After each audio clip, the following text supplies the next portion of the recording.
Back in the garage working on Sally on this Thursday night. Here's the header panel that I didn't show in the video last night. I'd already put it in my truck. I got the headlight retainer kit that comes with the screws, these three little spacers, and the spring for each 4 headlights. Found this little bitty dent in this filler panel. Just a very little bit of it showed, but once I knew it was there, I said, well, I got to fix that. So I'm fixing it. No big deal. It wasn't painted. Then I blocked this quarter panel, and I put a lot more filler on there than I needed. Maybe a 1/2 inch of it would show underneath the molding. I'd never seen it there before.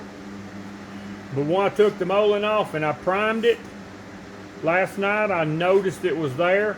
So I blocked it, put some black overspray stuff on it and blocked it, and it showed up.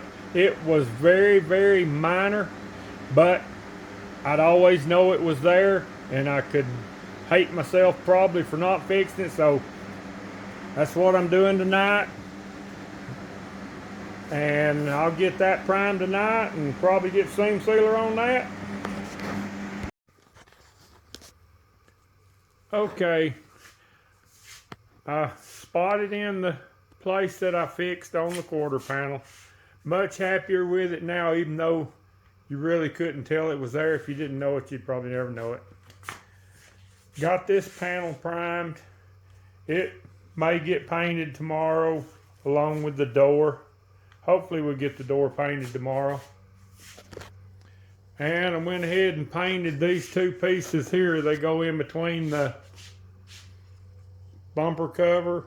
Well, they go on the bumper cover between the headlights. They have to be pop riveted on before it's put on the header panel. Going to try to build the bumper cover tomorrow at lunch and probably bring it home. Get it out of harm's way. That's all for tonight. Thanks for watching my reels, and like you say, leave me a little comment. One of these days, this car is going to be out and about, looking beautiful as it was new. Won't be that much longer. Didn't get the seam sealer put on the rocker, but I'll do that tomorrow night and then turn it around and do the other side Saturday.